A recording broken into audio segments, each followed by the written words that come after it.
Hello everyone, welcome to Mahaguru voice. I hope you are doing well.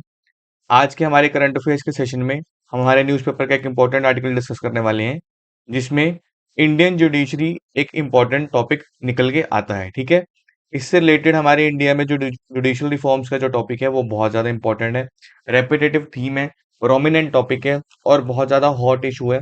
तो हमको हमारे exam point of view से judicial reviews के बारे में, रिफॉर्म्स के बारे में यहाँ पे पता होना चाहिए। ठीक है, ये हमारे द हिंदू का आज का एडिटोरियल का आर्टिकल है। अगर हम बात करें न्यूज में क्यों है, अभी रिसेंटली सुप्रीम कोर्ट ने एक बहुत बड़ा सिग्निफिकेंट माइलस्टोन अचीव करा था कि उन्होंने अपनी केस की पेंडेंसी को ऑलमोस्ट 4.8% से सिर्फ कम कर दिया, जस्ट इन 100 डेज। ये अगस्त में करा था, बट अभी रिसेंटली दोबारा न्यूज में आ गया क्योंकि जुडिशरी को दोबारा से क्रिटिसाइज करा गया है। ठीक है, ये बोल के कि although it is a part of well planned reforms, but जो चैलेंजेस है हमारे जुडिशरी के वो सुप्रीम कोर्ट के भी बाहर के चैलेंजेस है। बाकी जो ओवरऑल जुडिशियल स्ट्रक्चर है हमको उसमें जरूरत है, सिर्फ सुप्रीम कोर्ट में नहीं। ये इस वजह से न्यूज में चल रहा है। अगर हम बात करें हमारे जुडिशियल सिस्टम में एट प्रेजेंट कौन से करंट इश्यूज है, कौन सी करंट प्रॉब्लम्स हैं। सबसे पहले mounting pendency and delayed justice, मतलब केस बहुत ज्यादा पेंडिंग है, जस्टिस बहुत ज्यादा डिले होता है। वो फेमस लाइन है ना, तारीख पे तारीख, वो सारी इसी चीज को जस्टिफाई करती है। अभी ऑलमोस्ट 5 करोड़ पेंडिंग केसेस पड़े हैं, जितने भी हमारे कोर्ट है, सुप्रीम कोर्ट, हाई कोर्ट और जो हमारी लोकल कोर्ट्स हैं। ऑलमोस्ट 5 करोड़ पेंडिंग केसेस हैं। और सबॉर्डिनेट के कोर्ट्स में जो 50% से केस ऐसे हैं जो कि 3-3 साल, 4-4 साल से ज्यादा के पेंडिंग पड़े हैं। Almost 50% of the cases lower courts में स्पेसिफिकली। ठीक है, ये हमारा बहुत इंपॉर्टेंट एक इशू है। उसके बाद परसिस्टेंट जुडिशियल वैकेंसीज, मतलब जुडिशियल वैकेंसी इतनी ज्यादा है, जजेस की कमी इतनी ज्यादा है, शॉर्टेज इतनी ज्यादा है। जो इंडिया जस्टिस रिपोर्ट है जो कि 2025 की, जिसने 2020 और 2024 के बीच का डाटा देखा, उसने बोला कि ऑलमोस्ट जो पेंडिंग केसेस है इंडिया में वो 20% बढ़े हैं इन 4 सालों में। बट जो हाई कोर्ट और जो ऑपरेट कर रहे हैं, जो सुप्रीम कोर्ट ऑपरेट कर रहे हैं, उनके ऑलमोस्ट 33% जो उनकी पोस्ट है, जो सेंक्शनड पोस्ट है जो होनी चाहिए थी फुल, वो अनफिल्ड है। उसमें जजेस ही प्रेजेंट नहीं है। इंडिया की जज टू पॉपुलेशन रेशियो अभी भी सिर्फ 21 जज है पर मिलियन मतलब 10 लाख लोगों के ऊपर सिर्फ 21 जज काम कर रहे हैं। ठीक है, ये amongst the lowest in the world है। ये बहुत बड़ा इशू है हमारे इंडिया के जुडिशियल सिस्टम के लिए। उसके बाद इंफ्रास्ट्रक्चर एंड टेक्नोलॉजिकल गैप्स, जो बहुत सारे इंडियन कोर्ट्स हैं उनके पास अभी भी ऐसा इंफ्रास्ट्रक्चर प्रेजेंट नहीं है, ऐसी टेक्नोलॉजिकल सपोर्ट प्रेजेंट नहीं है कि हम जस्टिस डिलीवरी को ज्यादा तेज कर पाए, जिसकी वजह से जो एफिशिएंट जस्टिस डिलीवरी है उसमें ऑब्स्टेकल आता है। अगर हम बोले कि ऑलमोस्ट डिस्ट्रिक्ट जुडिशरी में सैंक्शन स्ट्रेंथ कितनी है, 25,081 जजेस। ठीक है, बट अभी at present almost 4250 court room में खाली पड़े हैं। 6,000 के करीब जो रेजिडेंशियल यूनिट्स है वो खाली पड़े हैं, उनमें कमी है। हमारे पास पूरा इंफ्रास्ट्रक्चर ही नहीं है। अगर हमारे पास जज है तो उनके रुकने के लिए घर नहीं है, उनके लिए रेजिडेंशियल यूनिट्स नहीं है। अगर रेजिडेंशियल यूनिट्स है तो हमारे पास जज नहीं है, जो कि बहुत गंदा एक विशियस साइकिल क्रिएट हुआ है।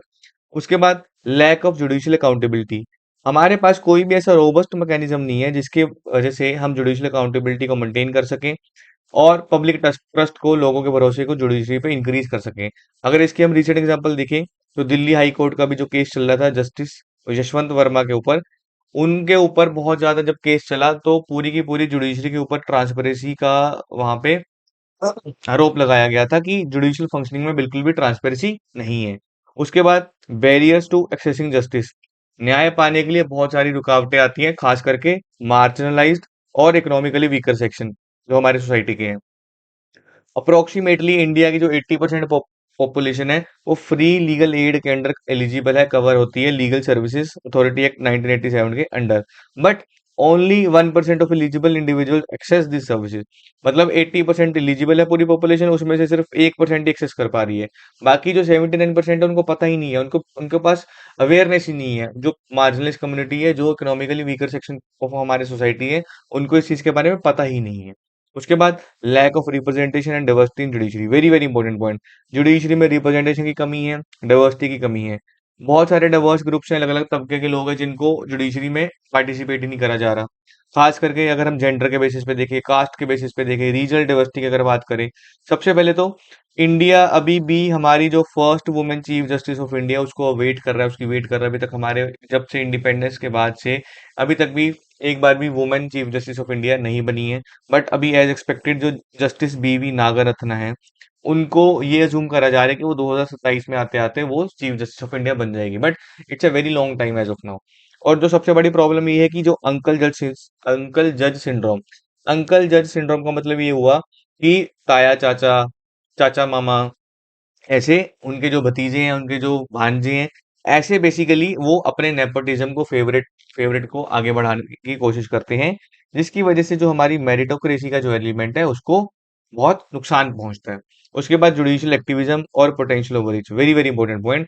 एक बहुत सी फाइन लाइन होती है, बहुत बारीक लाइन है। जुडिशियल एक्टिविज्म, लोगों की भलाई के लिए जुडिशरी काम करती है। और जुडिशियल ओवररीच, जब लोगों की भलाई भूल के जुडिशरी अपना वेस्टेड इंटरेस्ट देखने लगती है, उसको हम क्या बोलते हैं? Judicial overreach. ये बहुत अभी भी डिबेट का मैटर है। क्रिटिक्स क्या बोलते हैं कि जुडिशरी ने बार बार ओकेशनली लेजिस्लेचर के डोमेन में, उसके स्फेयर में, उसके ज्यूरिडिक्शन में बहुत बार इंटरफेयर करा है, बहुत बार इंटरव्यू करा है, जिसकी कभी जरूरत ही नहीं थी।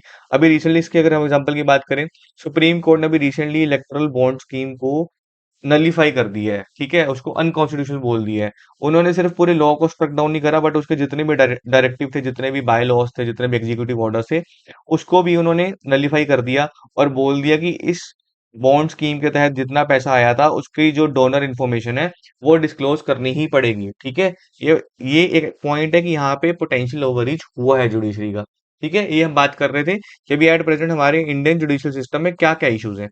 अगर मैंने आपको ये थोड़ा-सा समराइज करने के लिए आपको यहाँ पे पिक्चर भी दी है। यहाँ पे इंडिया की जो हमारी जुडिशरी उसकी प्रेजेंट स्टेट क्या है? ट्रांसपेरेंसी नहीं है, नेपोटिज्म चल रहा है, कोलिजियम सिस्टम काम नहीं कर पा रहा है। जो हमारी जुडिशियल अपॉइंटमेंट है वो ग्लोबल स्टैंडर्ड के साथ मीट नहीं करता है।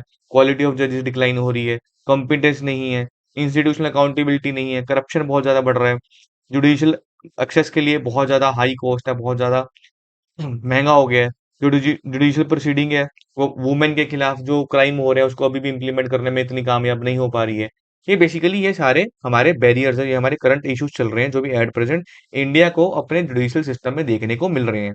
अगर हम बात करें कि कौन से मेजर्स ले सकते हैं, कौन से स्टेप्स ले सकते हैं ताकि हम हमारी इंडिया की जो जुडिशियल उसको रिफॉर्म कर सके, जो ऊपर जो हम चैलेंज डिस्कस करके आ रहे हैं उसको ठीक कर सके।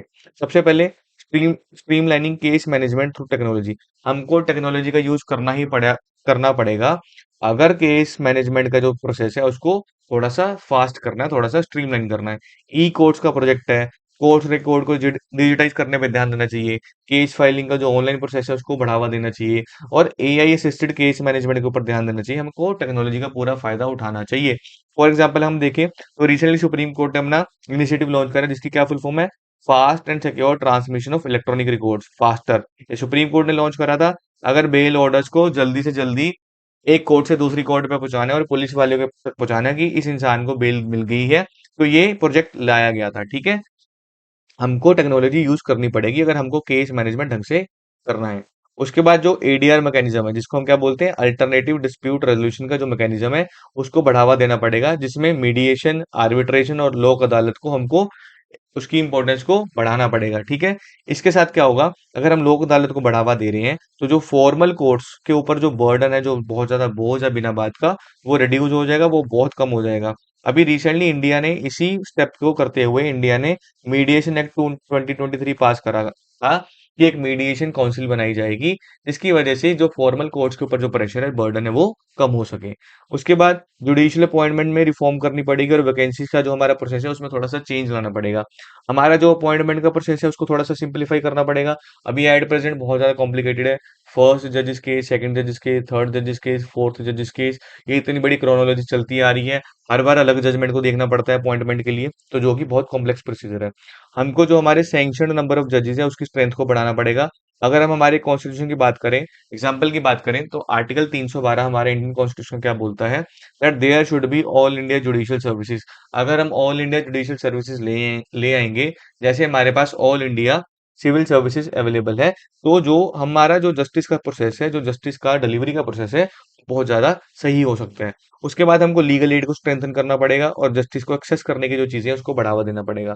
अगर हम ग्लोबल एग्जांपल की बात करें, बेस्ट प्रैक्टिसेस की बात करें, तो जो जैसे नीदरलैंड का सिस्टम है, वहां पे हर सिटीजन को लीगल एड प्रोवाइड करा जाता है एट सब्सिडाइज रेट, उनके इनकम को देखते हुए, ठीक है? ऐसी चीजें हम इंडिया में भी इम्प्लीमेंट कर सकते हैं। इंडिया ने इसके लिए क्या करा था?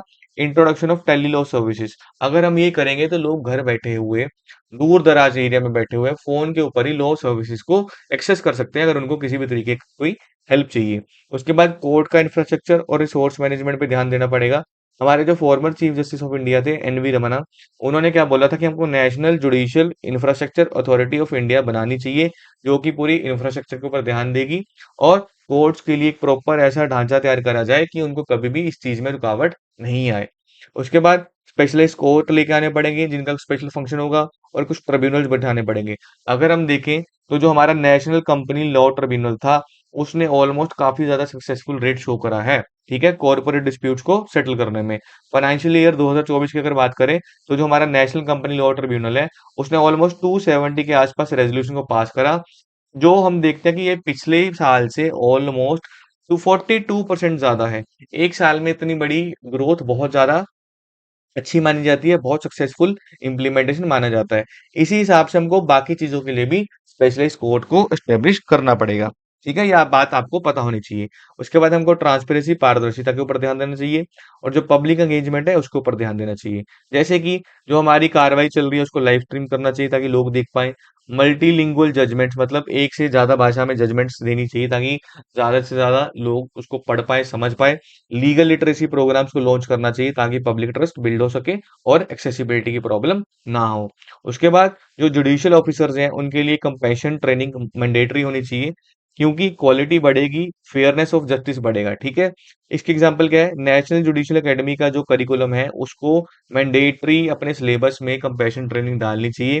जो जजेस वहां पे ट्रेनिंग ऑफिसर्स में वहां पे अभी ट्रेनिंग कर रहे हैं, और उनको रियल केस सिनेरियो से वाकिफ कराना चाहिए, रोल प्लेइंग एक्सरसाइज करवानी चाहिए ताकि वो समझ सकें कि एक्चुअल जब ग्राउंड में सिचुएशन आती है ऐसी, जब आप कोर्ट में बैठे तो आपको कैसे इसके साथ डील करना है। ठीक है, these are the measures that we can adopt to reform the judiciary. ये मैंने आपको साइड में छोटी सी पिक्चर भी दी है जो समराइज करती है। स्ट्रेंथ बढ़ाएं, कोर्ट्स को सारा दिन ओपन रखें, जो हमारा मॉडर्नाइजेशन के ऊपर ध्यान दें, फास्ट ट्रैक कोर्ट्स लेके आए, जो हमारे आर्किक लॉज है, पुराने कानून है जो भी वैलिड ही नहीं है उनको खत्म करा जाए। ठीक है, ये सारी चीजें हमको ध्यान में रखनी है अगर हमको हमारी जुडिशरी में रिफॉर्म्स लेके आने हैं। अब बात ये आती है कि इंडिया ने ऐसा क्या करा है कि हम रिफॉर्म्स के आगे कदमों की ओर बढ़ रहे हैं, अच्छे रास्ते पे बढ़ रहे हैं। इंडिया में ऐसे कौन से अभी रिफॉर्म्स मैंने आपको बताया, मीडिएशन एक्ट 2023, सुप्रीम कोर्ट के कुछ इनिशिएटिव्स है जो कि एआई असिस्टेड टेक्नोलॉजी के ऊपर चल रहे हैं। अगर हम देखें इंस्टीट्यूशनल और मिशन बेस्ड रिफॉर्म्स, हमने national mission for justice delivery और लीगल रिफॉर्म्स पे काम करा था, जो कि हमने 2011 में पास करा। फिर हमने फास्ट ट्रैक कोर्ट्स एस्टेब्लिश करे स्पेशल केसेस के लिए ताकि जल्दी से जल्दी जस्टिस डिलीवर करा जा सके। फिर हमने नेशनल जुडिशियल डाटा ग्रिड तैयार करा जहाँ पे सारा overall supreme court, high court और जो हमारे डिस्ट्रिक्ट और सबऑर्डिनेट कोर्ट्स हैं वहाँ का उनका सारा डाटा अवेलेबल है केस लॉस का। ठीक है, उसके बाद लेजिस्लेटिव मेजर्स के ऊपर ध्यान देना चाहिए ताकि हम जुडिशियल में कुछ रिफॉर्म्स लेके आ सकें। गवर्नमेंट ने कुछ अच्छे काम करे भी हैं इससे रिलेटेड। उन्होंने बहुत से कानून में अमेंडमेंट करे हैं जैसे कि commercial court amendment act 2018, criminal law amendment act 2018, और फिर हमारा अभी रिसेंटली आर्बिट्रेशन और कंसिलिएशन का जो अमेंडमेंट एक्ट 2019, और सबसे लेटेस्ट जो हमारा मीडिएशन एक्ट 2023 है, वो सारा हमारे इसी चीज पे फोकस करता है। उसके बाद जो हमारी जुडिशरी है उसको डिजिटल ट्रांसफॉर्मेशन की जरूरत थी, वो इंडिया ने करा है। ई कोर्ट्स हम लेके आए हैं, वर्चुअल कोर्ट्स हम लेके आए हैं, ई सेवा केंद्र हमने स्टार्ट करे हैं, फंक्शनल करे हैं, ताकि जो डिजिटल डिवाइड है, ठीक है, उसको हम कवर कर सके, उसको हम ब्रिज कर सके। और जैसे कि टेली लॉ सर्विसेज है उसको हमने इम्प्लीमेंट करा है। और सबसे इंपॉर्टेंट, प्रो बोनो कल्चर के ऊपर भी ध्यान देना चाहिए। प्रो बोनो कल्चर मतलब फ्री ऑफ कॉस्ट, अगर किसी को लीगल सर्विसेज चाहिए, एक्सेस करनी है, जो कि अफोर्ड नहीं कर पा रहा उसकी इनकम को देखते हुए, तो हमको उस चीज को बढ़ावा देना चाहिए। गवर्नमेंट ने न्याय बंधु करके जो ऑफिसर्स हैं, जो कि प्रो बोनो ऑफिसर्स हैं, ऐसे केस को जो लड़ते हैं, इस चीज की स्टेब्लिशमेंट कर दी है जिसको हम क्या बोलते हैं, न्याय बंधु। ठीक है, उसके बाद जो हमारा एडीआर मैकेनिज्म है, alternative dispute resolution, commercial court act 2015 को अमेंड करा गया था, जिसकी वजह से हमने ये बोला कि जो प्री इंस्टीट्यूशन मीडिएशन सेटलमेंट है मैंडेटरी हो जाती है अगर कोई भी कमर्शियल डिस्प्यूट है। इसका मतलब ये हुआ कि एक बार कोर्ट में मामला जाने से पहले जो मीडिएशन का प्रोसेस है वो कंपलसरी है अगर किसी भी तरह का कमर्शियल डिस्प्यूट है। ठीक है, ये सारे स्टेप्स इंडिया ने इसी पेडल को देखते हुए लिए हैं कि आने वाले 10 साल में, 20 साल में इंडिया अपने जुडिशियल सिस्टम में ये रिफॉर्म्स इफेक्टिवली लेके आ पाए। ठीक है? ये हमने बात करी कि सारा की प्रॉब्लम क्या है, करंट इश्यूज़ क्या चल रहे हैं, न्यूज़ में क्यों चल रहा है, हम इसको कैसे ठीक कर सकते हैं और इंडिया ने इसको ठीक करने के रास्ते में कौन से स्टेप्स अभी तक लिए हैं। ये एग्ज़ाम्पल्स आपको याद होने चाहिए क्योंकि आप सिर्फ लाइन्स लिख के नहीं आ सकते, आपको अपने पॉइंट्स को सिम्प्लिफाइज़ करना पड़ेगा, कॉम्प्लीमेंट करना पड़ेगा, राइट सूटेबल एग्जांपल्स के साथ। अगर हम इस पूरे टॉपिक के कंक्लूजन की बात करें कि हमने इससे क्या निचोड़ निकाला, जो हमारे इंडिया में जुडिशियल रिफॉर्म है, वो सिर्फ एक जगह से नहीं शुरू होंगे, उसको इंस्टीट्यूशनल एफर्ट लगेंगे, लेजिस्लेचर, जुडिशियल, एग्जीक्यूटिव और हमको सोसाइटल डिमांड के ऊपर भी ध्यान रख देना पड़ेगा। मतलब सिर्फ गवर्नमेंट या जुडिशरी मिलके ये सब चीजें नहीं कर सकती, सोसाइटी को सामने से भी डिमांड करना पड़ेगा। अगर कोई चीज अनफेयर है तो उसको ठीक करा जाए। डॉक्टर एपीजे अब्दुल कलाम ने बहुत सही बोला था कि जो हमारा न्यायपालिका है वो एंजल है और वो मार्शल है, जो कि ये इंश्योर करती है कि डेमोक्रेसी हमेशा सरवाइव करे चाहे कुछ भी हो। जो हमारी डेमोक्रेसी है वो हमेशा सरवाइव करनी चाहिए। जो हमारा जुडिशरी है वो हमारी सभ्य लाइफ की एक गार्डियन है, उसकी प्रोटेक्टर है और बेसिकली एक ऐसे पेडेस्टल पे, एक ऐसे पायदान पे खड़ी है जहां पे उसको पूरा देश सर उठा के देख सकता है कि ये जो जुडिशियल सिस्टम है हमको हमारे अन्याय होने से बचाएगा, हमें न्याय देगा। ठीक है, ताकि जो रिफॉर्म्स हैं वो सिर्फ इस वजह से जरूरी नहीं हो जाते कि हमको उसको इम्प्लीमेंट करना है, बट इस वजह से भी जरूरी हो जाते हैं कि जो जस्टिस है it should be accessible to all its citizens without any discrimination. ये जुडिशरी का पर्पस है और ये हमारा कंक्लूजन है इस पूरे टॉपिक का। ठीक है, this was all about judicial reforms in India. News में क्यों था, मैंने आपको यहाँ पे छोटी छोटी पिक्चर्स भी दी हैं कि आप इसको थोड़ा सा समराइज कर पाओ। और विजुअल मेमोरी हमेशा स्ट्रांग होती है हर बच्चे की, हर एस्पिरेंट की। ठीक है, तो अगर हम विजुअल मेमोरी ज्यादा स्ट्रांग कर पा रहे हैं कुछ पिक्चर्स देके, कुछ कंटेंट को मल्टीपल टाइम्स रिवाइज करके, तो वो ज्यादा बेटर है। आई hope you got my point. Thank you so much.